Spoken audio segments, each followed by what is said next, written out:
বাংলাদেশ ব্যাংকের রিজার্ভে সবচেয়ে বেশি অবদান প্রবাসী শ্রমিকদের পাঠানো রেমিটেন্স, কিন্তু সেই প্রবাসীরাই বিমানবন্দর সহ নানা জায়গায় নিয়মিত প্রতারণার শিকার হন।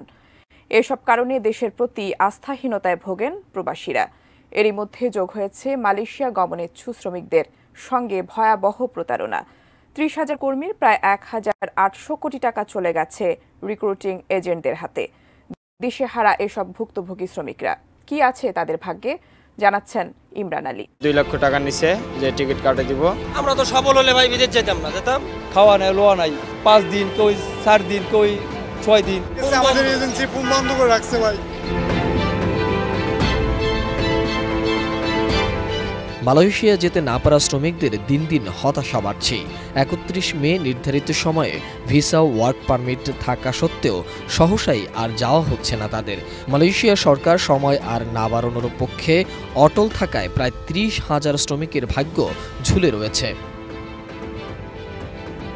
বিপুল সংখ্যক এই কর্মী মালয়েশিয়া যেতে এজেন্টের হাতে প্রতিজন ৬ লাখের বেশি করে টাকা দিয়েছিলেন। সেই হিসাবে প্রায় ১,৮০০ কোটি টাকা রিক্রুটিং এজেন্টদের হাতে। আর এ টাকা তারা আদৌ পাবেন কিনা সেটা নিয়েও সংশয় রয়েছে। ২৭ তারিখে কাগজ দিচ্ছে, ফ্লাইট দেয় নাই, ফ্লাইট টিকিট দিচ্ছি আমরা, আপনারা যাই বসেন, দিচ্ছি কোথায়। আজকে কালকে দিন গেল, আজকে দিন গেল, আজকে রাত যাচ্ছে, সব কিছু চলে গেল। ২ লক্ষ টাকা নিচে যে টিকিট কাটে দিব, এখন পর্যন্ত ভাই টিকিট কাটে দেয়নি। আমাদের আসতে বলছে, এখানে বসতে বলছে যে আমরা টিকিটের ব্যবস্থা করতেছি। ভাই এখন পর্যন্ত আমরা এভাবে বসে আছি। টাকা কবে নাগাদ পাওয়া যাবে, কি আদৌ পাওয়া যাবে কিনা, সেটা একটা বড় বিষয়। রিক্রুটিং এজেন্সির সংগঠন বায়রা এটি নিয়ে বিভক্ত। বায়রার একাংশের নেতারা বলছেন এর দায় তারা নেবেন না।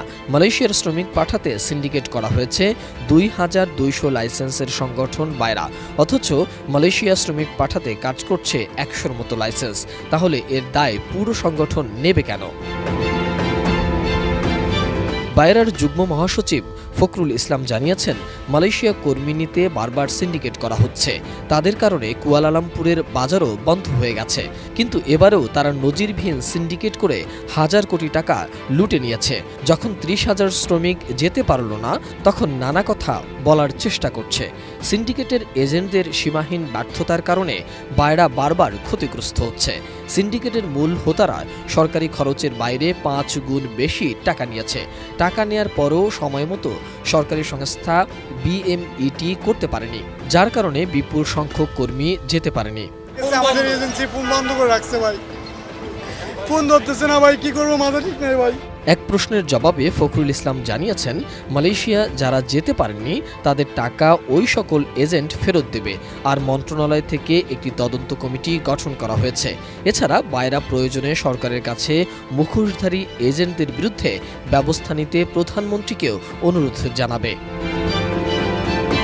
বায়রার সাবেক সভাপতি এইচ.এম. সেলিম জানিয়েছেন, লাইসেন্স যার ব্যবসা তার, এরকম নীতিতে চলা উচিত। কিন্তু একটি পক্ষ হাজার হাজার কোটি টাকার ব্যবসা করবে, একদিকে অনিয়ম দুর্নীতির কারণে শ্রমিক যেতে পারবে না, অন্যদিকে রাষ্ট্রের দুর্নাম হবে, এটি হতে দেয়া হবে না।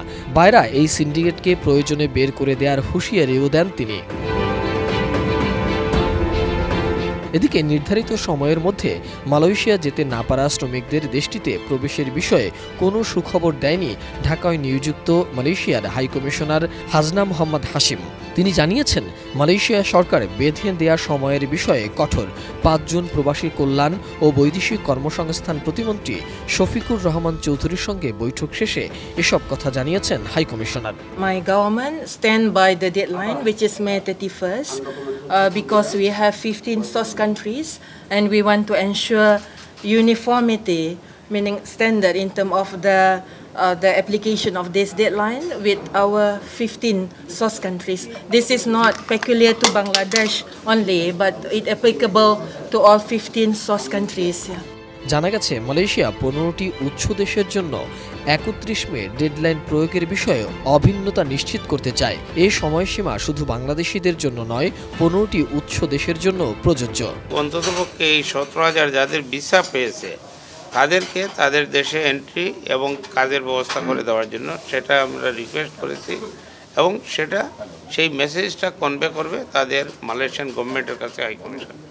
সেটাই হয়েছে, এবং আমরা আশা করতেছি যে আমাদের রিকোয়েস্ট তারা রক্ষা করার জন্য চেষ্টা করবে।